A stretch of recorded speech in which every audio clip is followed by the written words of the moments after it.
السلام علیکم د خون ټي وي مینوالو څنګه چې ما تاسو ته خپل په تیر پروګرام کې ویلو شو د نوي ځای نه د نوي ملګري سره او د خوږ ملګري سره به څه خواږه څه په تاسو باندې اورو نو موږ یحیی ازل صاحب رانیولی دی هغه ځان څه ډېر زیات د خلاصولو کوشش کوو خو موږ په زور راونیو چې نه خپل په مینوالو باندې او د دوی په مینوالو باندې او په پښتو مین ملګرو او پښتو مین قام ته څه خواږه څه مزیدار سره په پښتو کې واورو زه به خپل په یو درې شعرونو باندې د مایک ازل صاحب له ورکوم چې گزاره بغیر د جنګ کېږي گزاره بغیر د جنګ کېږي ستا په مړوند خوبونه څنګه کېږي او سمه لګیا د ویمه یې راوړه په لاس ګلونه به اترنګه کېږي او لا خبر نه یم د قاف د غرونو کله خلاصون د غنم رنګه کېږي ازل صاحب واورئ ډېره زیاته مننه ابرار اخون او ستا د چینل چې دومره وخت یې راکړو او موقع یې راکړه که نه یې زموږ په دې علاقه کې داسې لوی شی شاعران شته تر اوسه پورې لکه ما په خپله باندې لیدلي دي نو هغو پټ ساتلی کېږي دې ته نه راغوښتی کېږي مطلب خلک یې دومره سپورټ نه کوي چې هغه د میډیا ته رامخامخ شي او هغه د مخ په وړاندې به چې دی هغه لاړ شي او بله دا خبره ده چې په دې معاشره کې هغه شاعران مخکې شوي دي چې څوک غزل ډېر زیات صنف چې دی دا غزل مخکې کوي نظم مخکې کوي دا مخکې کوي نو دو زیات مخې ته راغلي دي او په نثر باندې بیخي څه کار نشته لکه حالن کې زموږ څومره غټ غټ اتلان تیر شو دي دغه شان دی اخوند درویزه بابا دی پیر بابا دی او دغه شانتې باچا خان دی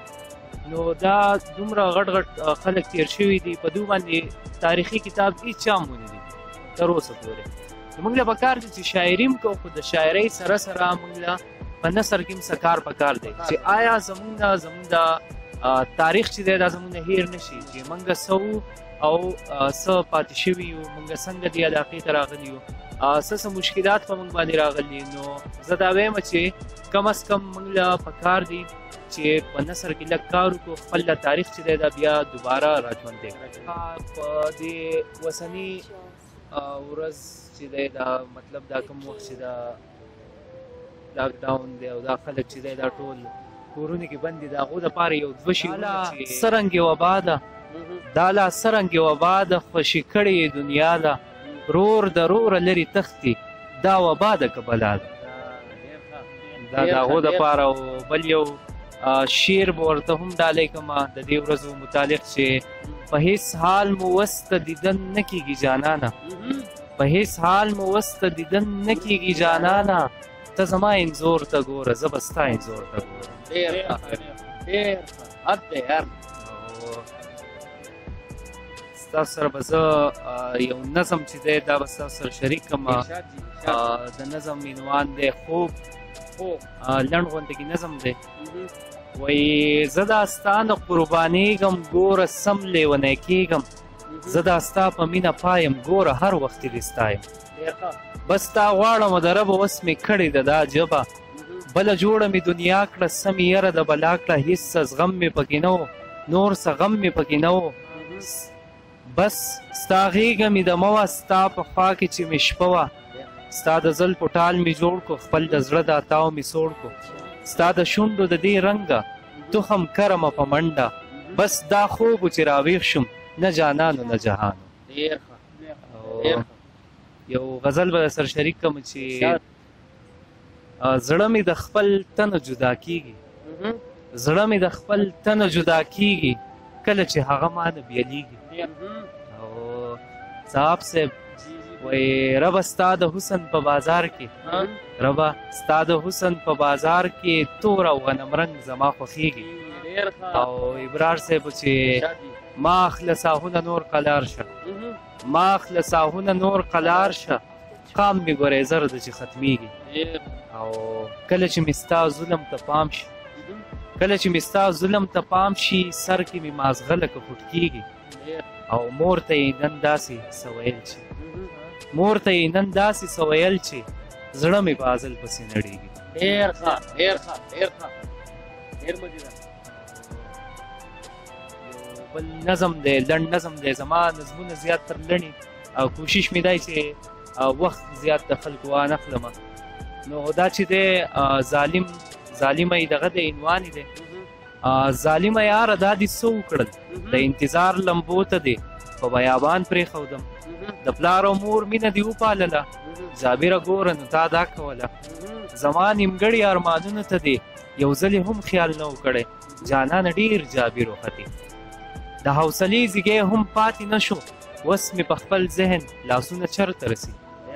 د زړه خبره واوره سوی راته ابرار صاحب د زړه خبره واوره سوی راته زه ستا په واک کې نه یم پخوا چې چا خپل کړم زه اوس هم د هغه یم او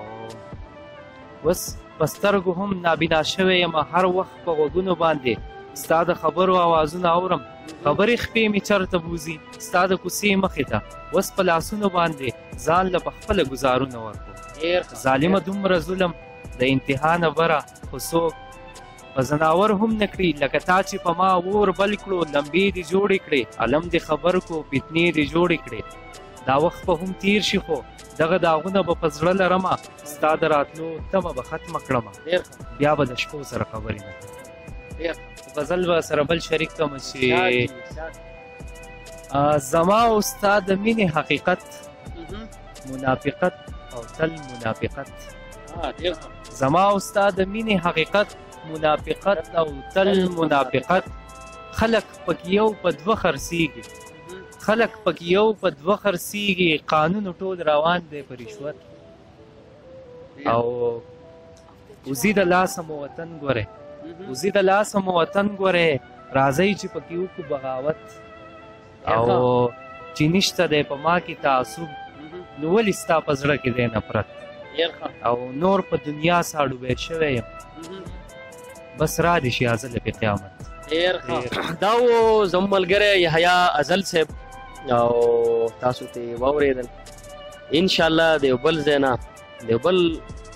خوږ ژبې ملګري سره به زه تاسو میلاومه انشاءالله په انتظار اوسئ